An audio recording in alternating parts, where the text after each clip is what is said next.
నమస్తే అండి అందరికీ. నేను మీ చుట్టాల అబ్బాయి దేవా. నేనేం చెప్పబోతున్నానంటే అదేనండి, మన మూగజీవి ప్రేమ పార్ట్ 2 చెప్పడానికి వచ్చేసానండి. కథలోకి వెళ్ళిపోతామా? ఆ రోజు మన రాము తన గుర్రం పిల్లని తీసుకొని అలా నడుస్తూ వెళ్తున్నాడు. అయితే గుర్రం పిల్లని చాలా ప్రేమగా పెంచుకుంటూ గుర్రం పిల్లని లూనా అని పేరు పెట్టాడండి. ఈ పేరు ఎలా ఉందో కూడా కామెంట్ చేయండి, మర్చిపోవద్దు. అయితే మన లూనాని తీసుకొని అలా దగ్గరలో ఉన్న పట్టణానికి వెళ్ళాడు. పట్టణంకి వెళ్ళి అక్కడేమో తను ఏదో పని చేసుకొని తను ఉండటానికి ఇల్లు చూసుకొని తన గుర్రాన్ని పెంచుకోవటం తన లక్ష్యం అన్నమాట. సరే అని అలా వెళ్తే ఆ వీధి చివర ఒక షాప్ ఉంటుంది. ఆ షాపు ఆయన పేరు చెంగయ్య. ఇక్కడ చెంగయ్య గారిని అడుగుతున్నాడు రాము, నమస్తే అండి, నాకు ఇక్కడ ఏదైనా నేను ఉండటానికి, నా గుర్రం పెళ్ళి ఉండటానికి నాకు ఏమైనా ఆశ్రయం దొరుకుతుందా అని అడిగితే ఆయన అంటాడు, సరే బాబు, నా దగ్గర ఒక షెడ్ ఉంది, సరే అక్కడ ఉండొచ్చు అని చెప్పి అంటాడు. అయితే రాము కూడా చెంగయ్య గారితో ఇలా అంటాడు, సరే అండి, నేను నా గుర్రం పిల్ల ఉంటాం, నేను మార్నింగ్ ఏదైనా పనికి వెళ్ళి పని చేసుకుంటాను, నేను వచ్చేదాకా నా గుర్రం పిల్లని మీరు చూసుకోగలరా అని అడిగితే దానికి చెంగయ్య అన్నాడు, చూసుకుంటాను, దానికి నాకు కొంచెం ఎక్స్ట్రా మనీ అవుతుంది అని అన్నాడు. అయితే రాముకు అర్థమైంది చెంగయ్య కొంచెం డబ్బు మనిషిలా ఉన్నాడు అని. దానికి రాము ఒప్పుకొని అక్కడే ఉండి పని చేసుకుంటా గుర్రాన్ని పెంచుతాడు. ఇలా కొన్ని సంవత్సరాలు అవుతూ రాముతో పాటు మన లూనా కూడా పెద్దదైంది, రాము పెద్దవాడయ్యాడు. ఇక్కడి నుంచి మన లూనా అప్డేట్ అయింది. లూనా చాలా అందంగా ఉంది. ఎంత అందంగా అంటే లూనాని చూడటానికి చుట్టుపక్కల జనాలంతా వచ్చేవారు. ఎక్కడికి? మన చెంగయ్య షాప్కి. ఎందుకంటే మన చెంగయ్యలో షాప్ దగ్గర డే టైము ఫుల్గా మన లూనా ఉంటుంది. ఎందుకంటే రాము డ్యూటీకి వెళ్ళి నైట్ మాత్రమే వస్తాడు కదా. సో అలాగా చెంగయ్య షాప్కి వచ్చి జనాలంతా కూడా లూనాని చూసేవాళ్ళు. ఎంతగా అంటే ప్రత్యేకించి చుట్టుపక్కల గ్రామాల నుంచి వచ్చి లూనాని చూడటం ఒక పనిగా పెట్టుకునేవాళ్ళు. అయితే పిల్లలు కూడా సెలవు రోజుల్లో వచ్చి లూనాతో ఆడుకునేవాళ్ళు. ఎందుకంటే లూనా చాలా అందంగా ఉండడమే కాకుండా చాలా తెలివైంది. పిల్లలతో కూడా చాలా సరదాగా ఉంటే ఇలాగా కొంతమంది వచ్చి లూనాని చెంగయ్యని అడిగేవాళ్ళు అనమాట, ఈ లూనా మీదేనా అని. చెంగయ్య దానికి చెప్పేవాడు, అవును ఇది నాదే అని. కొంతమంది అన్నారు చెంగయ్యతో, చెంగయ్య గారు, ఇంత మేలుజాతి అయిన ఈ గుర్రాన్ని మీ దగ్గరే ఎందుకు ఉంచుకుంటున్నారు? ఇది సామాన్యమైన గుర్రం కాదు, దీన్ని మీరు ఎవరికైనా ఇచ్చుంటే మీకు చాలా డబ్బులు వచ్చేవి కదా. అందరూ చెప్పడంతో మన చెంగయ్యకి కొంచెం దురాశ కలిగింది.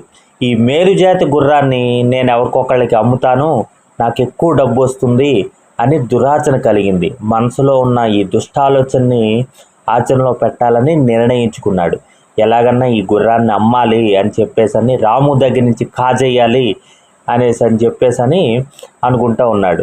అయితే ఈ విషయం నెమ్మదిగా రాముకు అర్థమయ్యి రాము ఈ రకంగా అంటున్నాడు ఒకసారి, చెంగయ్య గారు, నేను చాలా సంవత్సరాల నుంచి ఇక్కడ ఉన్నాను కదా, ఇంకా నేను వెళ్ళిపోతానండి అని చెప్తుంటే చెంగయ్య కూడా అదే కావాలి కదా తనకు కూడా, సరే రాము వెళ్ళిపో అని చెప్పేసి అంటే రాము ఈ విధంగా అంటున్నాడు, మీకు ఏమన్నా ఇవ్వాల్సి వస్తే మనం క్లియర్ చేసేసుకుందామండి అని. అలాగా తనకి చెప్పి మన రాము ఏమో తన లూనాని తీసుకుని వెళ్ళబోతుండగా చెంగయ్య అడ్డం పడ్డాడు. ఏంటి నువ్వు లూనాని తీసుకుని వెళ్తున్నావు, నువ్వు మాత్రమే వెళ్ళని. ఒక్కసారి మన రాముకి గుండె ఆగినంత పని అయింది. ఏంటంటే అసలు ఏం మాట్లాడుతున్నారంటే, ఏం మాట్లాడడం ఏంటి, ఈ గుర్రం నాది, కావాలంటే అందరినీ అడుగంటే అక్కడ జనాలు కూడా చాలామంది వచ్చి, అవును ఈ గుర్రం ఎప్పుడు మేము చూసిన ప్రతిసారి చెంగయ్య దగ్గరే ఉంటుంది, ఈ గుర్రం చెంగయ్యదే అని చెప్పి వాదిస్తారు. చేసేది ఏమీ లేక పాపం రాము డల్ అయిపోతాడు. రాము మనసులో ఒకటే ఆలోచన, ఈ బంధమే ఉండేది నాకు, దీన్ని కూడా దూరం చేస్తున్నావా దేవుడా అని చెప్పేసి మనసులో బాధపడుతుండగా అక్కడ తన స్నేహితుడు ఒక ఆయన ఈ రకంగా చెప్పాడు, రాము టెన్షన్ పడద్దు, నీ వైపే న్యాయం కనుకుంటే ఇది మనం రాజుగారి దగ్గరికి తీసుకెళ్దాం, మనకి సరైన న్యాయం జరుగుతుంది అంటే గుర్రాన్ని ఆ ఊర్లో వాళ్ళు కూడా తోడుగా వచ్చి రాజుగారి దగ్గరికి తీసుకొని వచ్చారు. రాజుగారు ఈ విధంగా జరిగిందని వీళ్ళు చెప్తుంటే రాజుగారేమో కొద్దిగా విచారణ చేయించారు. విచారణ చేయిస్తే విచారణలో కూడా ఈ గుర్రం ఎప్పుడూ చెంగయ్య గారి దగ్గరే ఉంటుందని చెప్పి కొంతమంది చెప్పడంతో రాజుగారికి ఇది ఎలా న్యాయం చేయాలా అని అంతుపట్టలేదు. రాజుగారికి ఆ ఆస్థానానికి కూడా ఇదొక సవాలైన ప్రశ్నగా నిలబడిపోయింది. ఎందుకంటే సరైన న్యాయం చేయాలి అనేసని అనుకుంటున్నారు. కేవలం ఒక వ్యక్తి గుర్రం నాది అన్నంత మాత్రాన మనం పూర్తిగా దాన్ని నమ్మటం సరైంది కాదు కదా అని రాజుగారు బాగా ఆలోచించి ఒక నిర్ణయం తీసుకున్నారు. ఈ గుర్రాన్ని నా దగ్గర ఉంచి మీరు 2 రోజుల తర్వాత రండి అని చెప్పి వాళ్ళని పంపించేశారు. ఇద్దరు వాదనలు విన్న తర్వాత అయితే రాజుగారు ఆలోచిస్తున్నారు మంత్రి గారితో ఇలా చెప్పి, ఎలా అండి మనం దీనికి న్యాయం చెప్తామంటే మంత్రి గారు అన్నారు, ఈ మోగజీవే సాక్ష్యం చెప్తుంది రాజుగారు, దానికి కొంచెం సమయం ఇవ్వండి అని చెప్తే సరే అని చెప్పేసని అనుకుంటారు. రాజుగారు ఎలాగైనా దీనికి సరైన న్యాయం జరగాలి అని అనుకుంటారు. ఎందుకంటే ఇది కేవలం ఒక మనిషికి సంబంధించిందే కాదు, ఒక ప్రాణిది కూడా అని చెప్పేసని. అయితే రాజుగారు 2 రోజులు గుర్రాన్ని చాలా ప్రేమగా చూసుకున్నప్పటికీ గుర్రం కళ్ళల్లో బెంగ కనిపిస్తుంది. గుర్రం 2 రోజులు కూడా డల్గా ఉంటుందన్నమాట. ఈ మంత్రి గారు చెప్పారు ఏంటంటే ఇప్పుడు ఈ మోగజీవే సాక్ష్యం చెప్తుందండి అని చెప్తే రాజుగారు కూడా సరే దానికి ఏర్పాట్లు చేయండి అని చెప్పి చెప్తారు. అయితే జంతు ప్రేమికుల్ని అంటే జంతు మనస్తత్వాన్ని చదివే వాళ్ళని తెప్పించి రాజుగారు ఈ విధంగా ఏర్పాటు చేశారు. మన లూనా కంటికి గంతలు కట్టి విడిచిపెట్టారు, ఇది సరైన వానర్ని గుర్తుపడుతుందా అని. అయితే ఏమవుతుంది, అక్కడ కొంతమందిని నిలబెట్టి చెంగయ్యని నిలబడితే గుర్రం స్ట్రైట్గా వచ్చి మన లూనా చెంగయ్య దగ్గర నిలబడింది. అందరూ అనుకున్నారు ఈ గుర్రం చెంగయ్యదని. అయితే ఏదైనా పరీక్ష పెట్టినప్పుడు రెండో వాళ్ళకు కూడా అవకాశం ఇవ్వాలి కదా. ఇప్పుడు మన రాముని నిలబెట్టి లూనాని విడిచిపెడితే లూనా నేరుగా ఈ 10 మందిలో నేరుగా మన రాము దగ్గరికి వచ్చేసి రాముని ప్రేమగా చేతులు పట్టుకుని నాకేస్తుంది అనమాట. అప్పుడు రాజుగారికి అర్థమైంది, ఈ జీవిని పరీక్ష పెడితే ఇది అర్థమైంది, ఇప్పుడు మనుషుల్ని పరీక్ష పెట్టాలి అని. ఏ రకంగా అంటే చెంగయ్యని పిలిపిస్తారు. ఈ విధంగా చెప్తున్నారు చెంగయ్యతో రాజుగారు, చెంగయ్య ఈ పరీక్షలో నువ్వే గెలిచావు, నీ గుర్రాన్ని నాకు ఇచ్చేస్తావా, నేను నీకు డబ్బులు ఇస్తాను అంటే చెంగయ్య ఇచ్చేస్తానని ఆనందంగా చెప్పాడు. మీకు ఇవ్వటంలో నాకు ఎటువంటి అభ్యంతరం లేదు అని.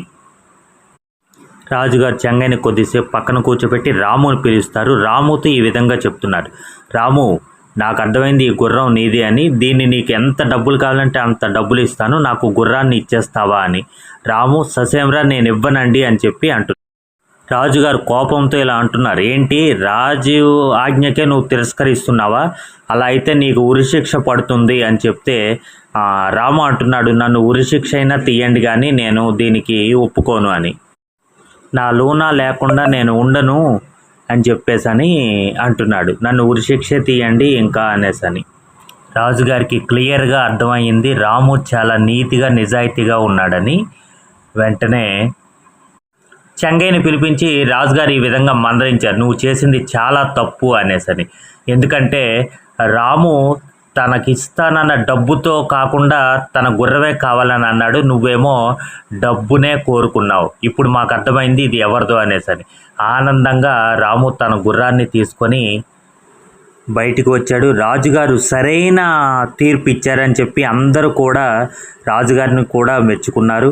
అయితే ఇక్కడ మోగజీవి సాక్ష్యం చెప్పిందండి, ఏమనంటే తన కళ్ళకు గంతులు కట్టిన సరైన యజమాని రాముయే అని చెప్పి తన దగ్గరికి వచ్చి ప్రేమతో రాముని తను నాకటం వల్ల రాజుగారికి అక్కడ ఉన్న వాళ్ళకి అందరికీ అర్థమైంది. కథ సుఖాంతమైందండి. రాము మన లూనాని తీసుకొని వెళ్ళిపోయాడు. ఇందులో ఒక 3 ముఖ్యమైన పాయింట్లు ఉన్నాయి. అది ఏదన్నా మీరు తెలుసుకుంటే నాకు కామెంట్ చేయండి. థ్యాంక్ యూ ఫర్ వాచింగ్ అండి. మీ చుట్టాలపై దేవా. లైక్ చేయండి, సపోర్ట్ చేయండి, కామెంట్ చేయండి.